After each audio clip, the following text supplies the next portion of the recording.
ابو ہریرہ رضی اللہ عنہ بیان کرتے ہیں کہ میں نے رسول اللہ صلی اللہ علیہ وسلم سے سنا کہ روز قیامت سب سے پہلے جس شخص کے خلاف فیصلہ آئے گا وہ شخص ہوگا جسے شہید کر دیا گیا ہوگا۔ اللہ، ایک شہید اللہ سبحانہ تعالیٰ کے سامنے آیا، اللہ سبحانہ تعالیٰ اسے اپنی نعمتیں یاد کرائیں گے کہ دیکھو میں نے تمہیں کیا کیا نعمتیں یاد دی تھی اس دنیا میں، وہ انہیں پہچان لے گا، اور پھر اللہ سبحانہ تعالیٰ فرمائیں گے کہ تو نے اس کے بدلے میں کیا کیا؟ وہ کہے گا کہ یا رب العالمین، میں نے آپ کی خاطر جہاد میں حصہ لیا اور اپنی جان کا نذرانہ تک، حتیٰ کہ میں نے اپنی جان کو بھی پیش کر دیا۔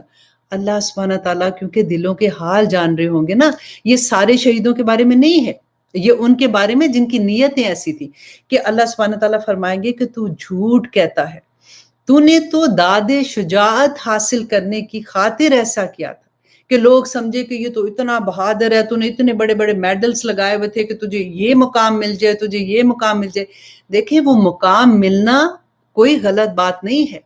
لیکن ارادہ کیا ہوگا کہ اللہ کی خاطر صرف، یہ بات آپ کو سمجھنی ہوگی یہاں پہ کہ حاصل کرنے کے لیے کیا تھا۔ بس تجھے تو وہ ساری عزتیں مل گئی، لوگوں نے کہا واہ کیا بندہ تھا، کیا اس نے کیا کیا نہیں کیا، تو پھر اس کا بدلہ تو تجھے مل گیا، پھر اس کے متعلق حکم دیا جائے گا کہ اسے منہ کے بل گھسیٹ کر دوزخ میں ڈال دو۔ اللہ،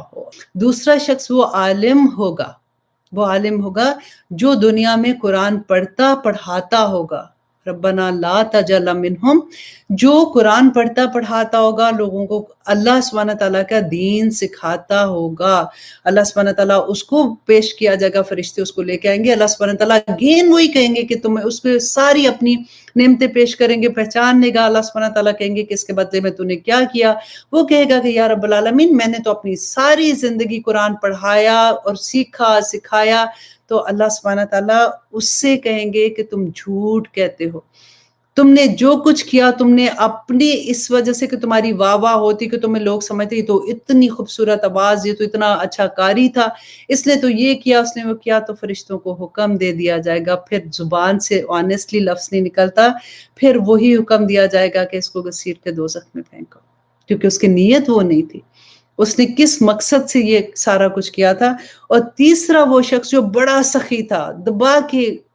لوگوں کو دے رہا تھا، مال دے رہا تھا، جو کچھ بھی تھا، اللہ سبحانہ تعالیٰ اگین اس پہ وہی چیزیں پیش کریں گے اور اس کو یہ کہیں گے کہ تو نے کیا کیا، تو وہ کہے گا کہ میں نے تیری راہ میں بے انتہا خرچ کیا، تو اللہ سبحانہ تعالیٰ اس کو بھی یہی بات کہیں گے۔ تو اللہ سبحانہ تعالیٰ سے دعا کریں کہ ہمارے اندر کی حالت اللہ سبحانہ تعالیٰ ٹھیک ہو جائے، اور وہ تبھی ہوگی جب ہمیں اللہ سبحانہ تعالیٰ کی محبت ہمارے دل میں ہوگی۔